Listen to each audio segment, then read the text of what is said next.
नमस्कार दोस्तों, स्वागत है आपका हमारे चैनल स्टोरी टीवी पर। आज का हमारा एपिसोड स्टेफिना लिजारो की कहानी का दूसरा भाग है। तो उनके पड़ोसी स्टेफिना के घर आते हैं। रात होते ही वो सारी चीज़ें शुरू होती हैं। ठंडी ठंडी हवाएं चलने लगती हैं, अजीब अजीब आवाज़ें आने लगती हैं और तरह तरह की चीज़ें, पैरानॉर्मल चीज़ें। किसी को समझ नहीं आ रहा था कि ये क्या हो रहा है, क्यों हो रहा है, कौन कर रहा है, कैसे कर रहा है। लेकिन सभी लोग डरे हुए थे, परेशान थे। अगले ही दिन स्टेफिना के कॉलेज से 2-3 टीचर्स उनके घर पर आते हैं। स्टेफिना की मौत को 15 दिन से भी ज़्यादा हो चुके हैं। टीचर्स स्टेफिना के माँ बाप से कहते हैं कि उन्हें कुछ बात करनी है, कुछ बातें बतानी हैं। वैसे तो ये बातें हमें पहले ही बतानी चाहिए थी, लेकिन हमें समझ नहीं आ रहा था कि कैसे बताएं और क्या आप यकीन करेंगे या नहीं। तो इस वजह से कभी आने की हिम्मत ना हुई। फिर वो बताना शुरू करते हैं कि ये करीब 6-7 महीने पहले की बात है। स्टेफिना की एक दोस्त थी कॉलेज में और उसका एक बॉयफ्रेंड था। तो उसके बॉयफ्रेंड की डेथ हो जाती है एक बाइक एक्सीडेंट में, और इस वजह से स्टेफिना की जो दोस्त थी, करीबी दोस्त थी, वो सदमे में हो जाती है। एक दिन कॉलेज के नन ने कॉलेज के पिछले हिस्से में स्टेफिना और इसके साथ 3 लड़कियों को देखी। कॉलेज की नन बताती हैं कि ये चारों एक लकड़ी के कैरम जैसा बोर्ड के चारों तरफ बैठी हुई थी। बोर्ड के ऊपर एक कांच का ग्लास रखा गया था जो कि उल्टा रखा गया था। चारों लड़कियां एक एक करके उस कांच के ग्लास के बेस पे उंगलियां रखती थी। नन ने बताया कि जब स्टेफिना की बारी आई तो मैंने खुद उस कांच के ग्लास को बोर्ड के ऊपर उड़ते हुए देखा, जब स्टेफिना ने अपनी उंगली उस कांच के बेस पे रखी। नन ने बताया कि मुझे कुछ समझ नहीं आया। मैं दूर खड़ा होकर ये सब देख रही थी कि आखिर कॉलेज के पिछले हिस्से में ये लोग क्या कर रही है, क्यों आई हुई है। और ये देखने के बाद नन को बड़ा अजीब लगा। वो दौड़कर चारों लड़कियों के पास गई, डांटा कि क्लास छोड़ के यहाँ क्या कर रही हो। और पता नहीं नन को क्या हुआ कि वो उस बोर्ड के 2 टुकड़े कर दिए। डर लग रहा था, इस वजह से उस टुकड़े को भी हमने फेंक दिया। लेकिन मैंने देखा, और ये मेरे लिए हैरानी की बात थी, कि वो कांच का ग्लास अब भी हवा में तैर रहा था। मुझे कुछ भी समझ नहीं आने लगा था कि आखिर ये सब क्या हो रहा है। लड़कियां चुपचाप खड़ी थी। मैंने डांटा तो पता चला कि स्टेफिना तंत्र मंत्र की किताबें पढ़ा करती थी और स्टेफिना को भूत से बात करने का शौक था। स्टेफिना ही उन 3 लड़कियों को वहाँ पे बुलाई थी। स्टेफिना कहती थी कि भूत से बातें हो सकती है, उसने पढ़ा है किताबों में, वो जानती है जो लोग मर गए हैं वो कैसे हैं, कहाँ हैं, क्या खाते हैं, कैसे रहते हैं, ये सब जानकारी उन्हें भूत से मिलती है। और स्टेफिना की जो दोस्त थी, उसके बॉयफ्रेंड से बात करने के लिए स्टेफिना यहाँ पे सभी लड़कियों को लेकर आई थी। मैंने डांटा, और इसी दौरान मैंने देखा कि एक सफ़ेद धुएं की लेयर जो स्टेफिना के नाक से होते हुए स्टेफिना के अंदर चली जाती है। उस वक्त वहाँ हम लोग 6 लोग थे।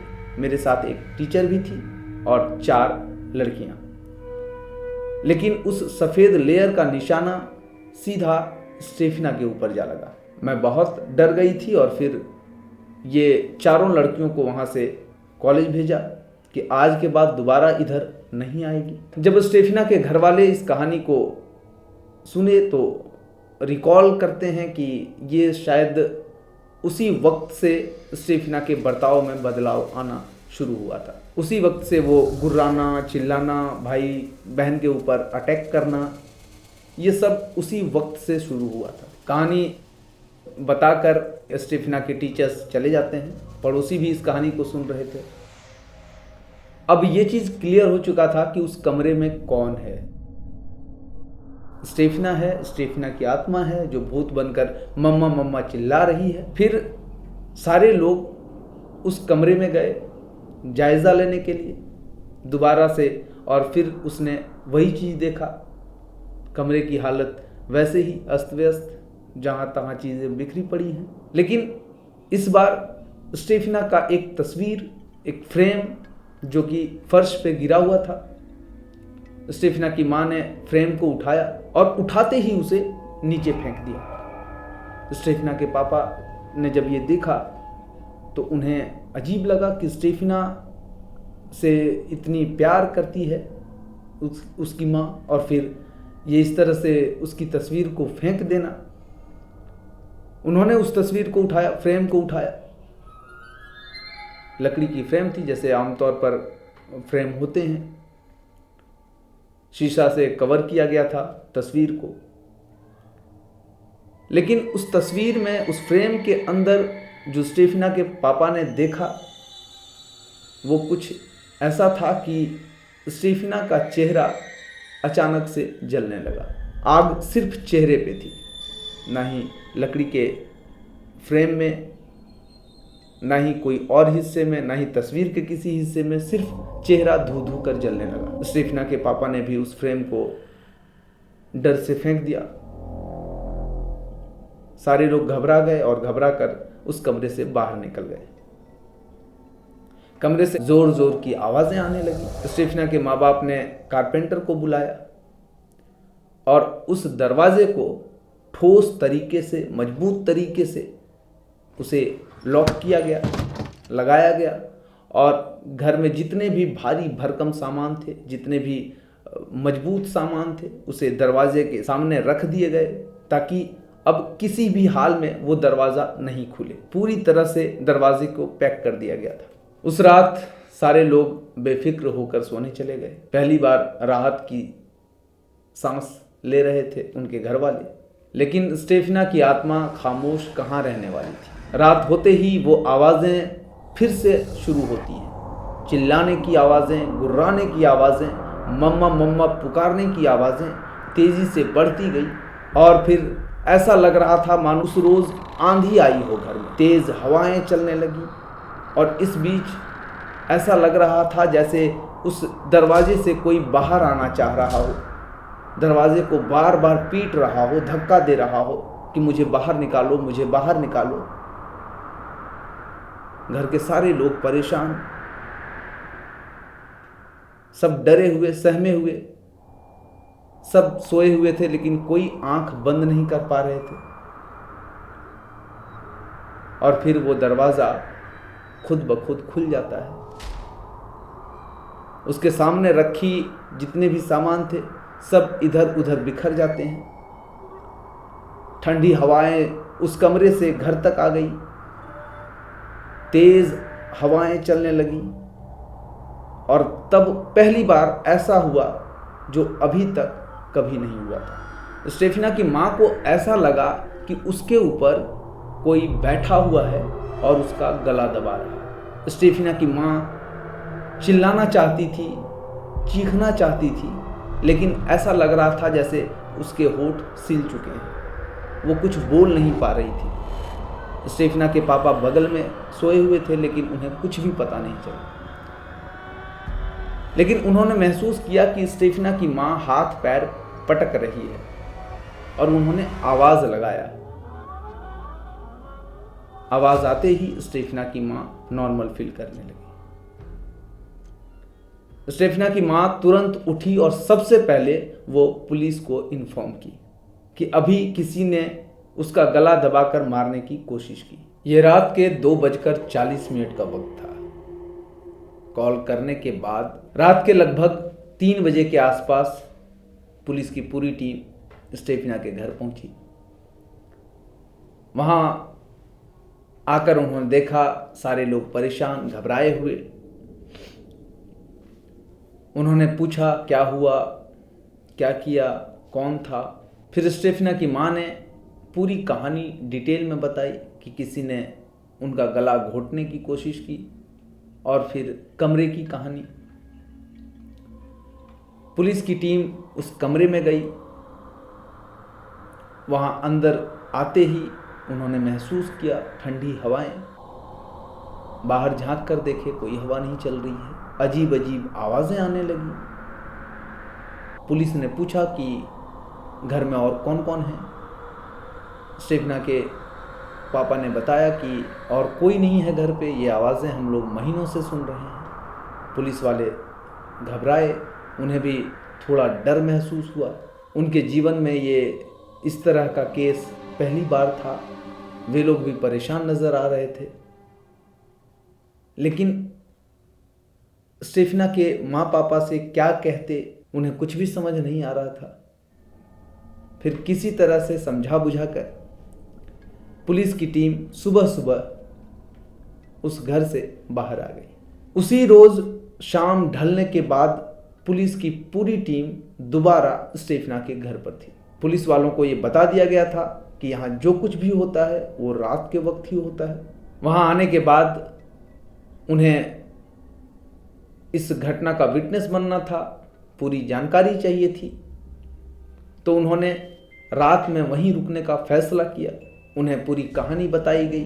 फिर स्टेफना के पापा ने पुलिस वालों को बताया कि उसका बेटा जहाँ सोता है वहाँ 2 बेड है, एक उसकी बहन का और एक उसका।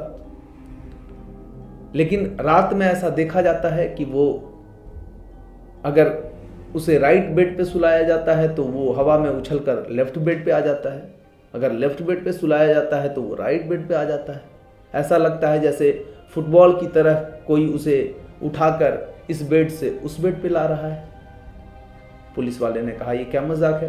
पुलिस वालों को उस कमरे में ले जाया गया। उनके आंख के सामने स्टीफना का भाई जो एक बेड पे सोया हुआ था, हवा में उछलकर वो लेफ्ट बेड पे आ जाता है और लेफ्ट बेड से फिर राइट बेड पे। पहली बार पुलिस वालों को एक रहस्यमयी कहानी पर विश्वास होता। वो देखते हैं उनके सामने जो जीसस की तस्वीरें थी वो उल्टी पड़ने लगती हैं। अचानक से ठंडी हवाएं शुरू हो जाती हैं। उनके सामने दरवाजे को नट बोल्ट से टाइट किया जाता है, बंद किया जाता है और वो कुछ ही देर में अपने आप खुल जाते हैं। ये सारी चीज़ें उन्होंने अपने रिपोर्ट में भी लिखा। उन्होंने लिखा कि अननेचुरल तरीके से दरवाजे खुलते हैं, मैंने देखा ठंडी हवाएं आती हैं, चादर, तकिए, बेडशीट सब उस कमरे में जहाँ तहाँ खुद ब खुद बिखर जाते हैं, जीसस की तस्वीरें उल्टी पड़ी जाती हैं। ये सारी चीज़ें उन्होंने अपने रिपोर्ट में लिखा और पुलिस वालों को अब इस कहानी पर विश्वास होता है। मीडिया वालों तक ये बात पहुंचती है। पुलिस चीफ के साथ मीडिया वाले की बातचीत होती है। स्टेफना के माँ बाप उस अपार्टमेंट को अब छोड़ना चाह रहे थे और पुलिस का भी यही मानना था, क्योंकि स्टेफना की आत्मा या फिर उस भूत को पकड़ा नहीं जा सकता था, सज़ा नहीं दिलाई जा सकती थी। स्टेफना के माँ बाप को उस अपार्टमेंट को छोड़ना पड़ा। उस अपार्टमेंट में जितने भी फैमिली वाले थे सब कोई धीरे धीरे उस अपार्टमेंट को छोड़ दिए। स्टेफना के माँ पापा मैड्रिड के ही किसी और जगह पे अपार्टमेंट लेकर शिफ्ट हो गए और उस अपार्टमेंट को हमेशा हमेशा के लिए भूतिया घोषित कर दिया गया। तो ये थी कहानी स्टेफना की और उसके फैमिली की, जो पुलिस रिकॉर्ड में अभी भी दर्ज है। बाद में इस कहानी पर एक फिल्म बनी है जिसका नाम है वेरोनिका। ऐसा सुनने में आया है कि इस फिल्म को 100 में से एक भी व्यक्ति आज तक पूरी फिल्म नहीं देख पाया है। मैंने भी आज तक कोशिश नहीं की है। तो ये थी हमारी कहानी। आगे फिर मिलेंगे ऐसे ही सच्ची और नई कहानी के साथ। अगर आपके भी आसपास अगर इस तरह की कोई कहानी हो, इस तरह की कोई घटनाएं हों, तो आप हमसे शेयर कर सकते हैं, हमें बता सकते हैं। अगर आपको हॉरर कंटेंट पसंद है, फिल्में देखना पसंद है, तो आप हमारा दूसरा channel team country roads films में जाकर देख सकते हैं। तो मिलते हैं फिर नई कहानी के साथ, किसी नई और सच्ची घटनाओं के साथ। तब तक बने रहिए हमारे साथ स्टोरी टीवी पर। धन्यवाद।